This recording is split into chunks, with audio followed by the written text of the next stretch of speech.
All right, so when I first got the call, I was hesitant about coming here and having this conversation, but then I spoke with my prophet, and he said that it was okay to do after a close consultation.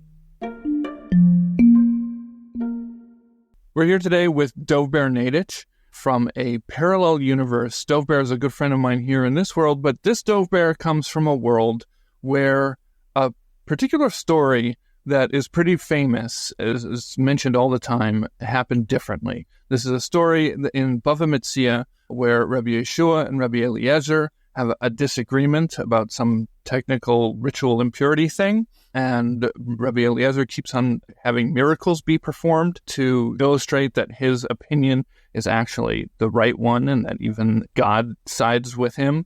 And then it eventually gets to the point where Rabbi Eliezer has a boss call of a heavenly voice come out and rule like him. And then Rabbi Yehoshua says, Torah lo b'shamayim, the Torah is not in the heavens, and that we rule like a majority. And that is one of like the cornerstones of all of Judaism. People mention all the time, illustrating the relationship of human involvement and intellectual understanding in Torah. In Dovber's world, it seems like it went the other way. So why don't we get started with just how that story looks different to you? Yeah, absolutely. I mean, first of all, it's obviously heretical just to hear that again. And I just want to say really quickly that I, of course, disagree with everything you're saying. But it is good to hear your voice again, David. You know, obviously the David in my world, we burned a couple of years back at the stake.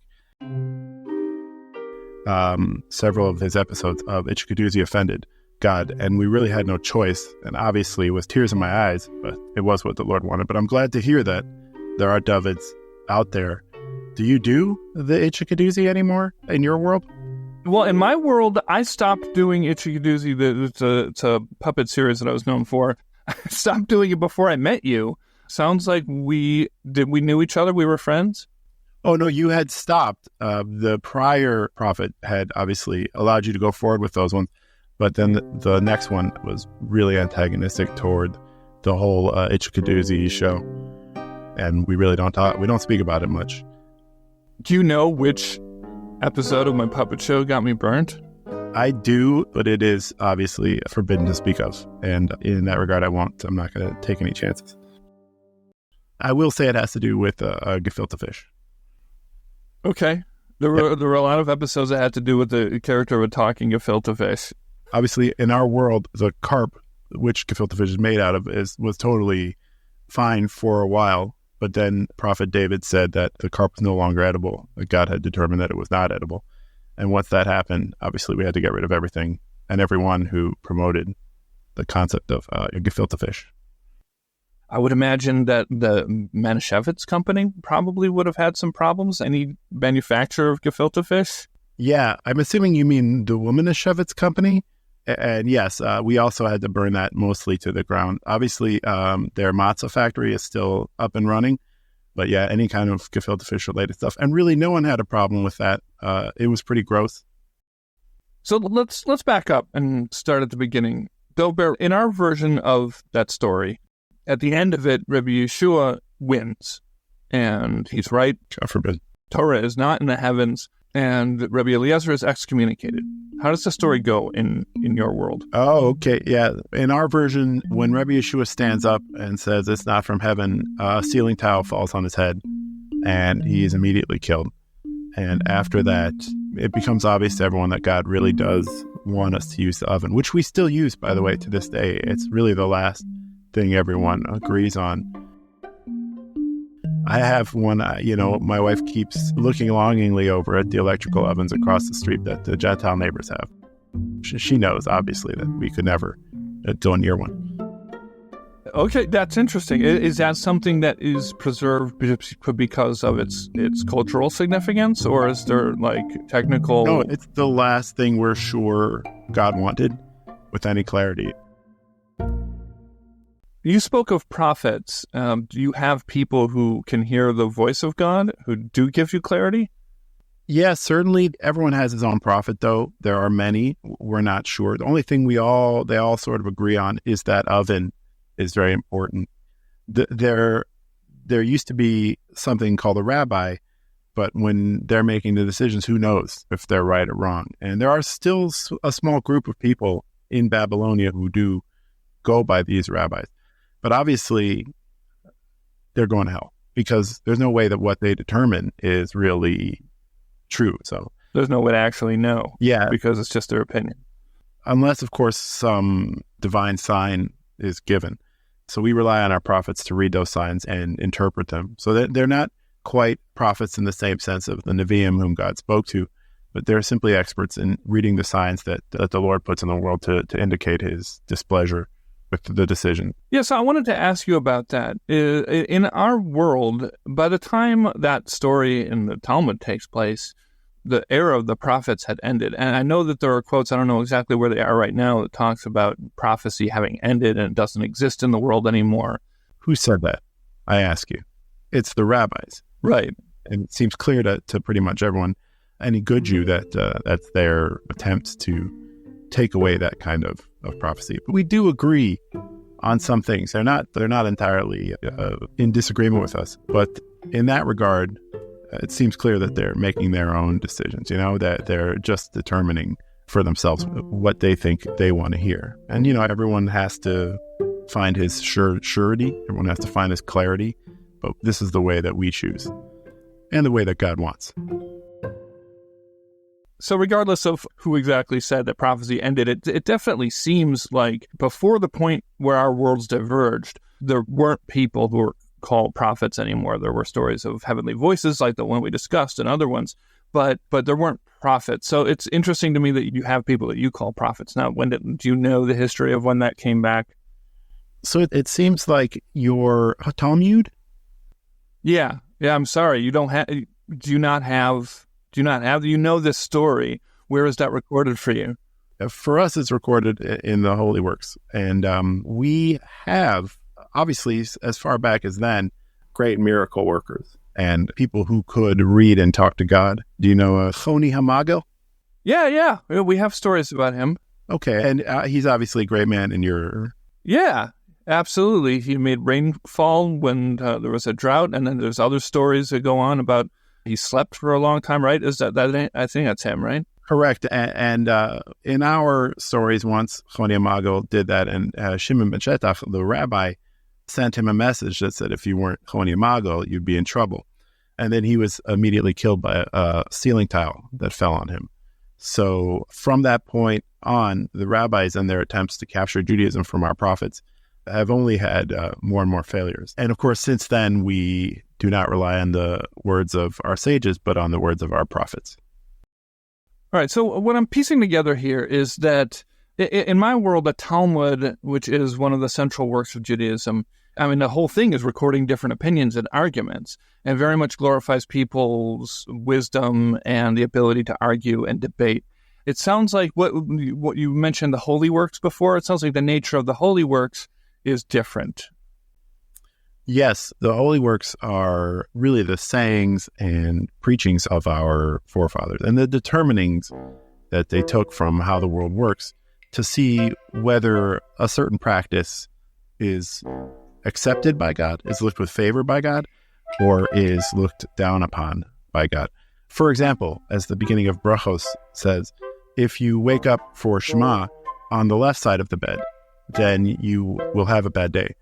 But if you wake up for Shema on the right side of the bed, then your day will be blessed by the Lord. And so, of course, that's why we nowadays have beds with two right sides, so as to avoid any kind of structure like that. And, of course, you must know the famous statement that if you chase away a bird to get the egg, but it comes back and pecks your head, then you will surely die within the week. Yeah, so neither of those things are things that we have. It sounds to me like the stress is less on the rational in your world, in Judaism. Yes, as the famous saying goes, do not rely on the wisdom of the rabbis, for they twist the words of God. And obviously, that's what's happening. God wants from us what he wants from us, and he shows us through various means how to see what he wants, even in this world, even without directly talking to a prophet of old. if a person is wise enough, and if he is far-seeing enough, and quite honestly short-sighted enough, many of our great prophets can determine God's will through the movement of an ant or the fecal matter of a slug. It seems like one of the biggest differences here is that this principle of following the majority is kind of what we rely on. Not always. There are exceptions in our halachic process, but it seems like that's one of the fundamental differences here, and where in our world, the Jewish tradition valued that part of the process more. What's ironic to me is that if you do have this small community of rabbis, they would be the minority. So even by their own logic, they should have lost. Yeah, and that's the danger of logic. It twists things and twists things, as our holy prophets have said, that even by their own logic, they hoist themselves. They strangle themselves with their own logic. And so I'm in agreement with you. They should, and God willing, they will see the light one day, whether it be through some miraculous cause or through a ceiling tile on their heads. So if you don't mind me getting a little bit personal, the Dovber in my world is a very fun, very funny person. He's a writer. He writes a lot of fun short stories. He writes comedy. He generally, when people are around him, he makes them laugh. You seem pretty serious. I would say that he sounds not so serious. Tell me, does he love the Lord? I think so in his way. I think he's got his particular way of loving the Lord, as you say. I hope the best for him. I hope that God brings him to heaven so that I can see him there. But obviously, humor is the first step toward reason. All right, so you've spoken about prophets, and it seems like your prophets fill a similar role as our rabbis. Do you have your own personal prophet? Yes, different groups have different prophets who interpret the world differently, the signs that the Lord gives in different ways. And some of us choose to follow certain prophets, and others choose to follow other prophets. And some would say that the prophecy of another is akin to reason, but I think as long as you accept that prophet as your leader, then you can follow him. Can you tell me a personal story about a moment in your life when your prophet helped guide your life? Sure.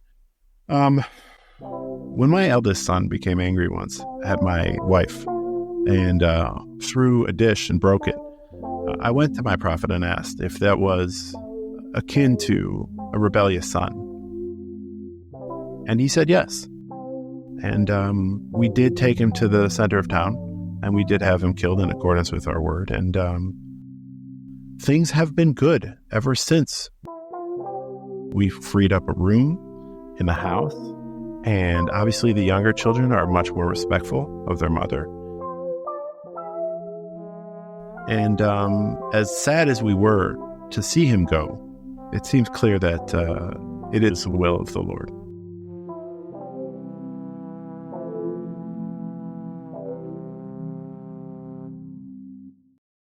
So you've mentioned your prophet interpreting signs, that's a big part of what they do. Can you tell us about a time when your prophet interpreted signs for you?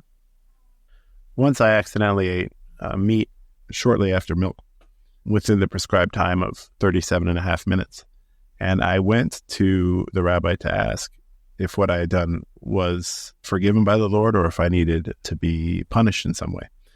And so, of course, he pulled out a small fizzy tablet, the kind you put in water and it dissolves. Oh, Alka-Seltzer? Yeah, but it's sure. I assume something like that. And it's not called Alka-Seltzer here. It's called NutriBubble. And he looked at the bubbles and the way that they formed on the glass, and then drank the bubbles. And we both sat and waited. And sure enough, he didn't burp. And so he determined from there that God had in fact forgiven me for my sin.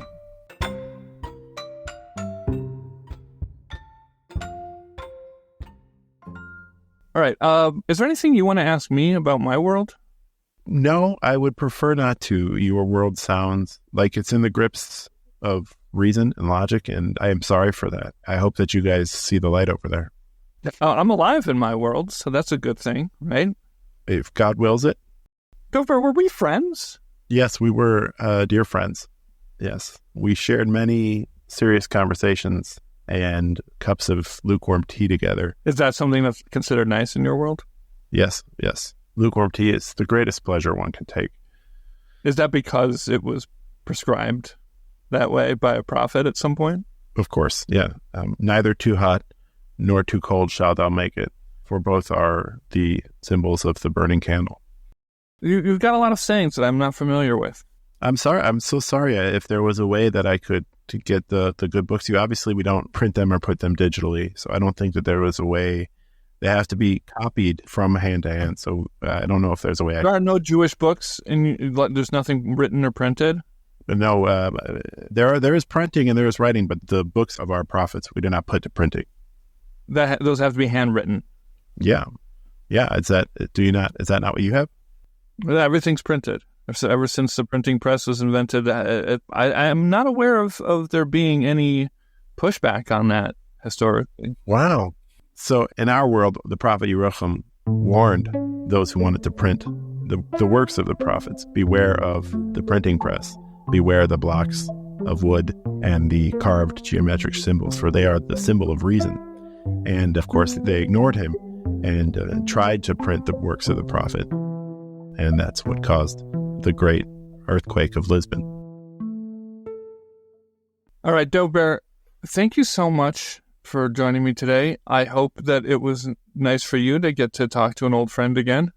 It really is. It really has been. And I hope that the Lord keeps you safe and that one day, obviously I won't see my version of you in heaven, but perhaps one day I'll see at least some version of you in the afterlife. All right, great. Thank you so much. Thank you. And may the Lord watch over you and interpret all of your signs for good. This has been Parallel Judaism, created by me, David Taub. Thank you to this week's guest, Dovber Naiditch, who in our world is an author and television writer. For more stuff like this, or to contact me, go to creativejudaism.com, where you can also sign up for email notifications so you'll know immediately whenever I make something new.